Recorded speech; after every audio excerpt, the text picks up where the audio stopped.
My stepson said that I am not his real dad, and I have no right to order him to do anything. You are nothing to me, you are nobody. So, when it came to paying for college, I told him to let his real father pay for his tuition. I never thought I'd be sharing this story, but I need to get it off my chest. My name is Robert, and I am 45 years old. I own a very successful elite wine bar in town, built by myself from scratch, and I am very proud of it.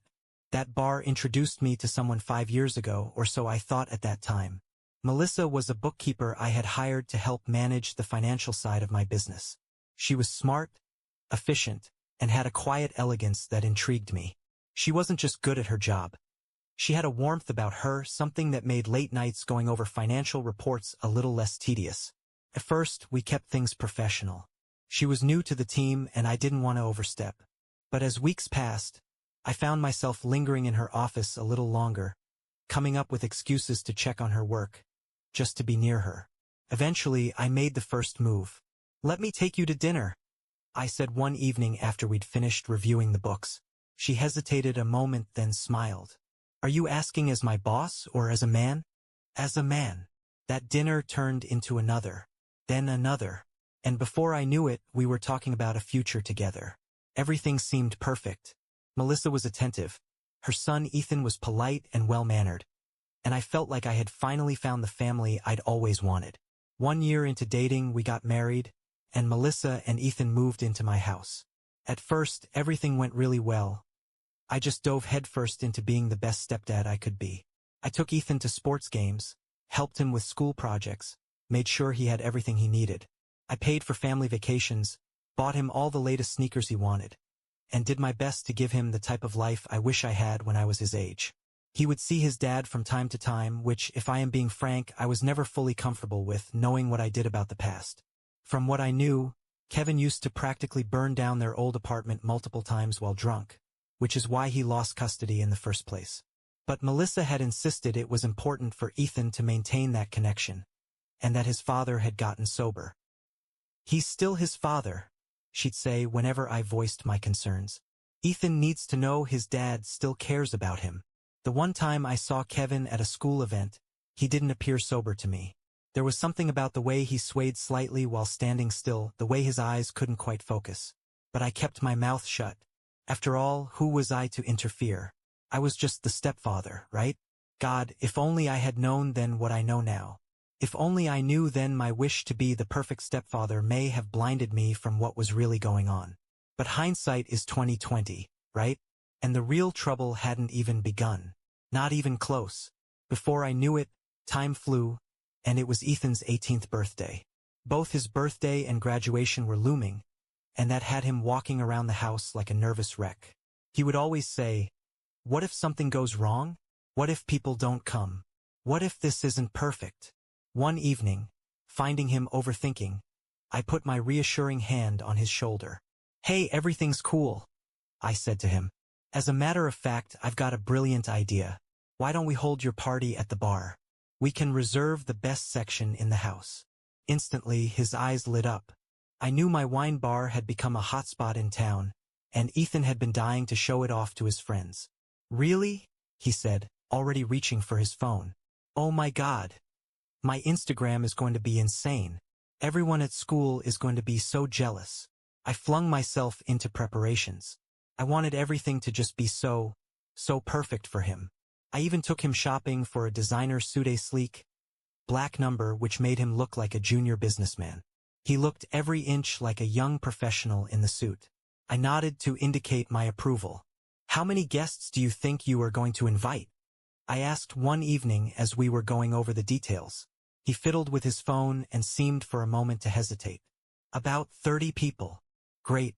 Can you send me a guest list so that I might make sure we have enough space and food for everyone?" "Oh, I don't really have one yet," he said hastily. "Just plan for 30. Okay?" In retrospect, I wish I had pushed on the list. But I was so in the throes of preparing everything. The tables were set, the lighting was golden and warm, and the atmosphere at the Upper West Wine Bar was nothing short of just right.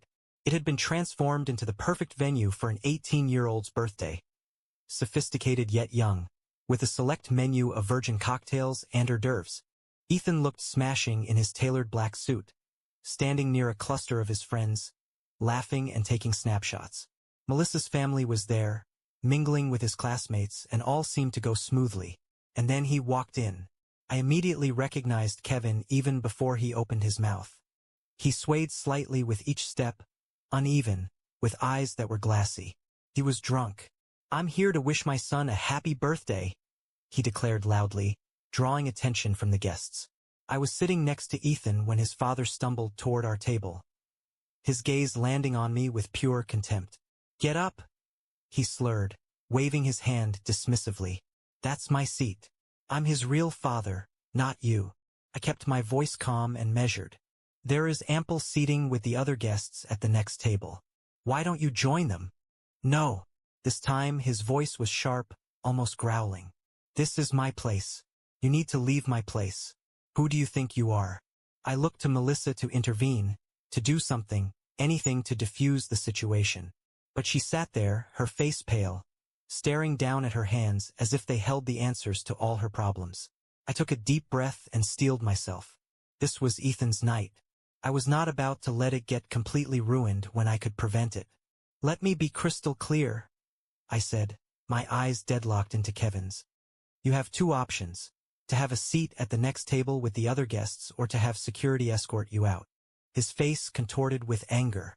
"Oh, listen to you, Mr. Moneybags, throwing his weight around," he spat, swaying slightly as he leaned on the edge of the table for balance. "You think you can buy everything, don't you? Buy my son, buy my family's love." Other patrons were starting to stare. I could see some of my regulars at tables nearby feigning indifference yet clearly hanging on every word. My staff hovered near the edges of the room, awaiting my cue.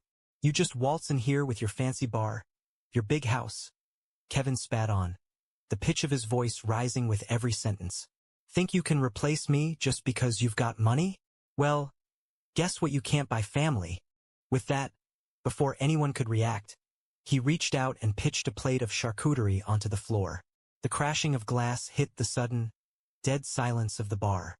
And then another, and another.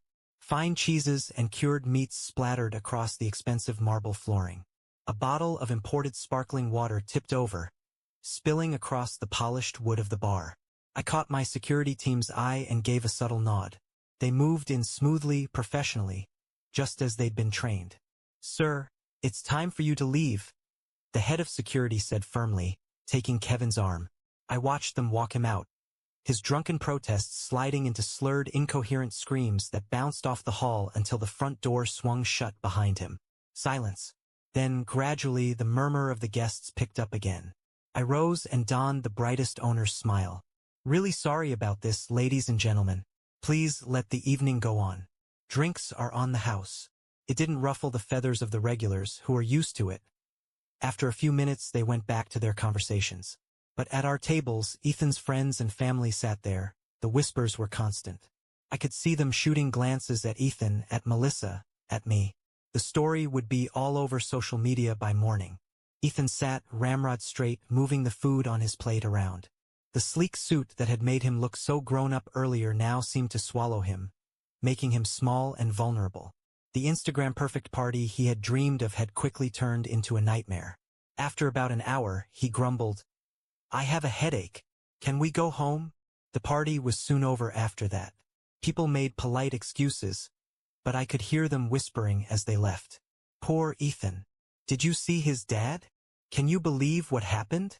The minute we were inside the house, Ethan went straight to his room.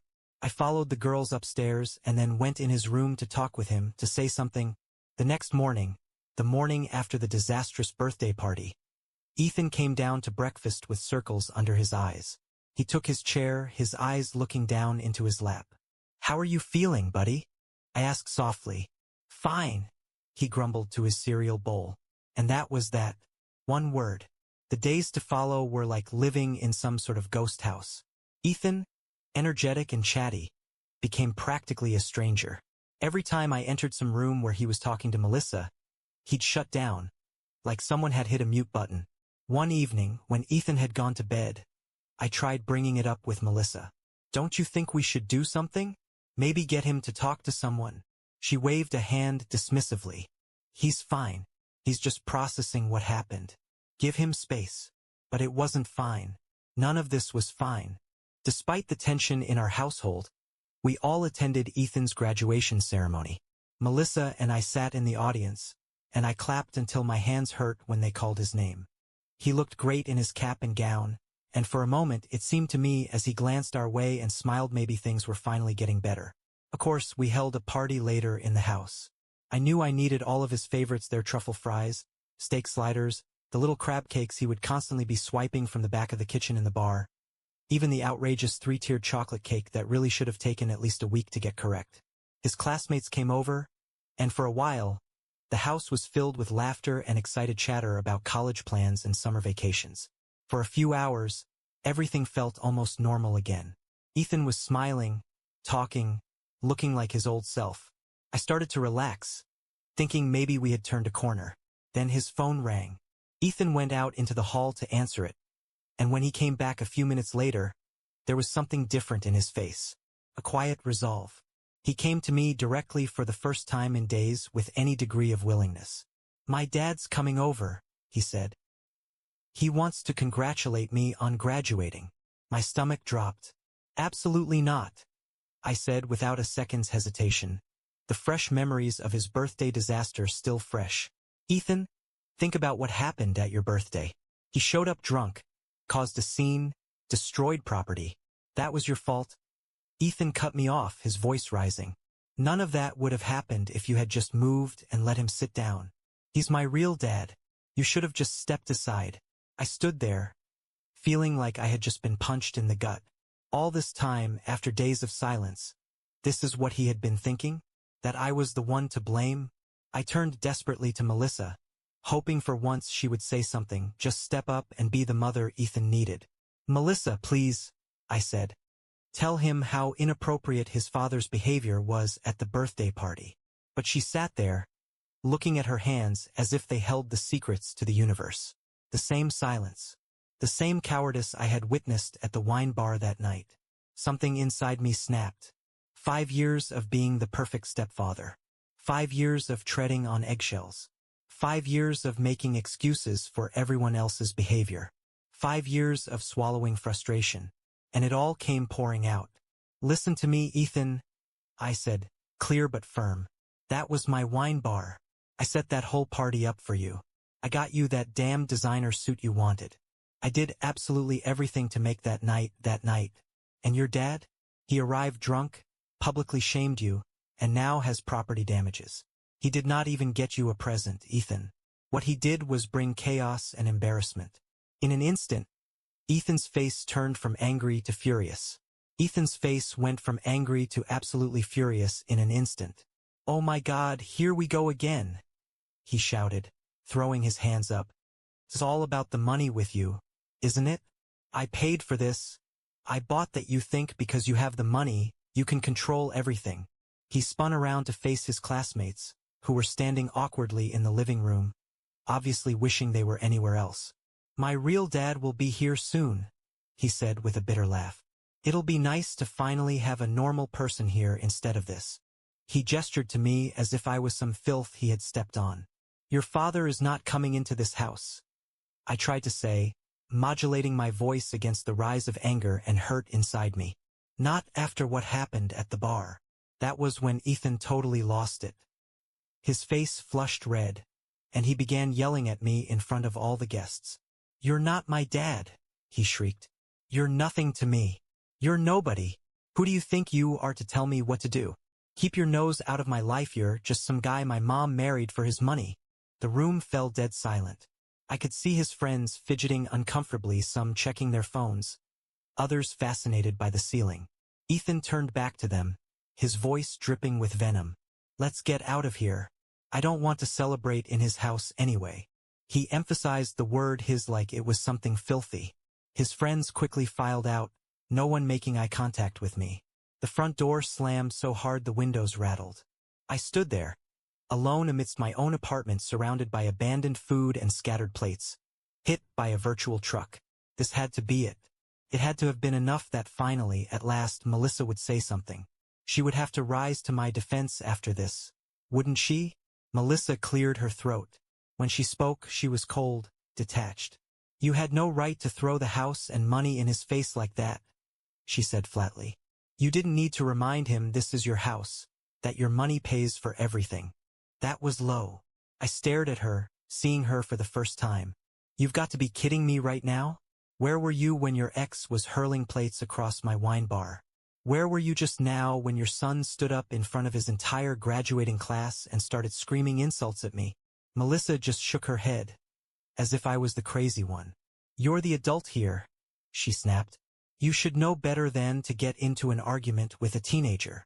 I let out a bitter laugh. And you should know better than to bury your head in the sand like a coward. I shot back. But that's what you do, isn't it? You just sit there silently while your ex-husband and your son treat me like garbage. Well, guess what? I'm done being everyone's punching bag. Melissa's face clouded, and she didn't say a word more. Turning, she started upstairs and, after a few minutes, I heard the slamming of the guest room door. The next morning, the breakfast felt like a funeral. Melissa sat across from me, sliding scrambled eggs listlessly around her plate, while carefully avoiding eye contact. I was just getting ready to rise and leave the table when Ethan lurched into the kitchen still dressed in last night's graduation party attire. I caught his alcohol breath about halfway between his door and the table. I glanced sideways at Melissa, just waiting for something. Anything regarding her teenaged son reeking of booze coming home at 9 in the morning. But, as was often the case, she said nothing, only stared at her plate. Where have you been all night? I asked neutrally. Ethan turned to me, his bloodshot eyes full of contempt. None of your business, he sneered. You're not my dad. You're not anyone. Just some empty space taking up room in this house. Then he turned and stumbled upstairs to bed. Melissa just sat there, silent. Again. By this stage, I was thinking silence was some kind of superpower that she possessed. The week that followed was like trying to live in a house plagued by the poltergeist from hell. Ethan wouldn't speak to me directly at all. Instead, he'd talk about me as if I weren't there. Dad, he'd say to Melissa, pointing at me like I was a piece of furniture. Can you ask your husband to pass the salt? Or he'd walk into a room and say to his mother, this guy is in my way, and then just stand there waiting for me to move. I said nothing, kept watching. 5 years I had wasted trying to be the perfect stepfather. Now I was out. Let them show their real colors. And boy, was I in for a show and tell. Sunday, Melissa and I sat down to another silent dinner when Ethan burst into the dining room, waving an envelope around, like he'd just won some kind of lotto. Dad, I got in, he exclaimed, practically bouncing up and down. NYU accepted me. I got into my dream school. I watched him run up to Melissa, hugging her tightly. Both of them were grinning from ear to ear. Then Ethan turned to her and, with a smirk that I will never forget, said, tell your husband he needs to pay for my tuition. Something inside me just snapped. I smiled, but not a warm, happy smile. A cold, sharp one. I won't be paying for your college education, I said clearly. You've made it very clear that I'm not your father. I'm nobody. Remember? Well, guess what? This nobody's wallet is closed. Why don't you ask your real dad to pay for college? Ethan's face went an alarming shade of red. You vindictive piece of... He started, shaking. Tears brimmed in his eyes, but I felt nothing. You're doing this to punish me. You're just evil. I stood there, feeling strangely calm as he hurled insult after insult at me. It was like watching a storm through a window. I could see the chaos, but it couldn't touch me anymore. Mom! Ethan whirled to Melissa. Make him pay. He has to pay. Melissa cleared her throat, adopting that patronizing tone I had grown to hate. Come on, honey. Quit joking around, she said to me. You know you need to pay for Ethan's education. I pushed my chair back and stood up. I've made myself perfectly clear. I will not pay tens of thousands of dollars in tuition for someone who spent weeks telling me I'm nothing to him. Someone who treats me as if I don't exist in my own home. Then I turned and walked out of the dining room, Ethan's screams following me up the stairs. I could hear him throwing what sounded like another spectacular tantrum. Plates crashing, Chairs scraping, theatrical sobs. Like father, like son, I thought grimly. I sat in my bedroom, listening as the chaos downstairs slowly died down. But I knew it wasn't over. Melissa would be up soon enough, ready to play her part in this family drama. Sure enough, about 30 minutes later, my bedroom door burst open. Melissa burst in, red-faced with anger. "I'm sick of it," she spat at me. "Sick of you and your games. You need to grow up and pay for Ethan's education." I looked calmly at her where I sat on the bed. "No. You and your ex can figure out how to pay for NYU. I'm sure between the two of you, you can work something out." Melissa's jaw tightened. She started pacing the room like a caged animal. "You're being completely selfish. He's just a teenager. For God's sake. You're the adult here. You need to be the bigger person." I watched her, remembering all the times she had used that same argument. "Be the bigger person, Robert. Let it go, Robert. He's just a kid, Robert." Always making excuses. Always smiling, nodding, and opening my wallet as they treated me like dirt. I took a deep breath and slowly let it out. "A teenager who's old enough to know better," I said quietly. "A teenager who has made it very clear how he feels about me. Why should I invest in his future when he has shown me nothing but contempt?" Melissa stopped her pacing and slowly turned in my direction. Her expression was cold. "Fine. Then let me make this simple for you. Either you pay for Ethan's education, or I'm filing for divorce." She clearly expected me to cave.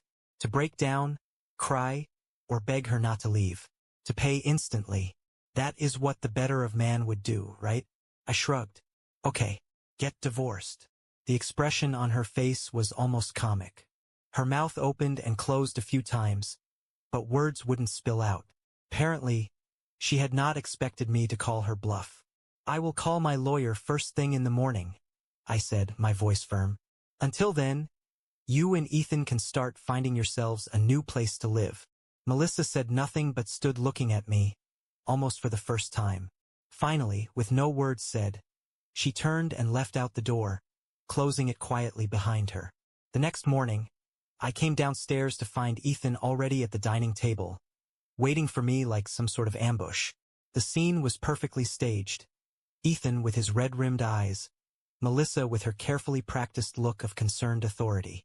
"Honey," Melissa said, smiling that manipulative smile I had somehow never noticed before.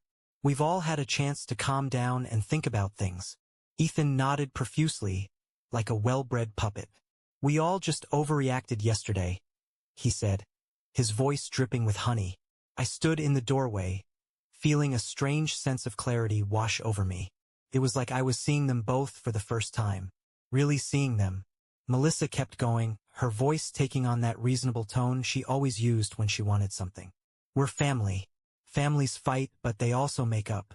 And since you were the one who escalated things with this whole college situation, it would mean a lot if you took the first step toward reconciliation." Ethan jumped in right on cue. "Yeah. And if you helped with tuition, it would show that you're really sorry and want to make things right." I almost laughed. They really thought they could manipulate me this easily? That all it would take was some fake remorse and rehearsed lines about family? "Actually," I said, pulling out my phone. "I just got off the phone with my lawyer 5 minutes ago. The divorce papers should be ready by this afternoon." Their expressions changed in a flash. Ethan's fake smile vanished, and his face showed shock. Melissa's face turned that familiar shade of angry red. I turned to Ethan. "Congratulations," I said flatly. "You won't have to deal with your not-dad interfering in your life anymore. Isn't that what you wanted?" Ethan burst into tears, real ones this time, not the calculated ones from before. But I was done being manipulated by teenage tears. Melissa sprang to her feet so hard her chair almost toppled. Without another word, she stormed upstairs. Moments later, I could hear her yanking drawers open, slamming closet doors. They packed in dead silence. No more abusive speeches. No more insincere apologies. Just the sound of suitcases being filled and doors being slammed. I thought it was finally over. I was wrong. The messages started that same night. First from Melissa. "We all said things we regret. Let's talk about this like adults." Then from Ethan. "I am so sorry if I hurt your feelings. But you are really being totally unfair about college. When I said nothing, they got meaner. You are being obstructive and destroying this family. I hope you enjoy being all alone with your money.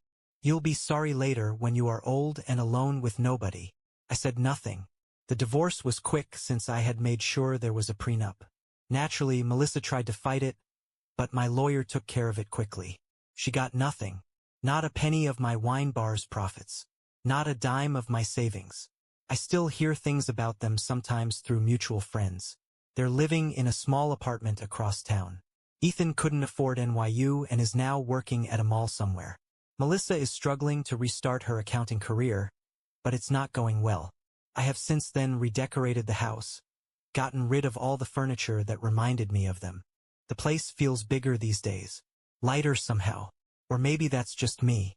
Finally free of the weight of trying to buy love from people who were only ever interested in selling.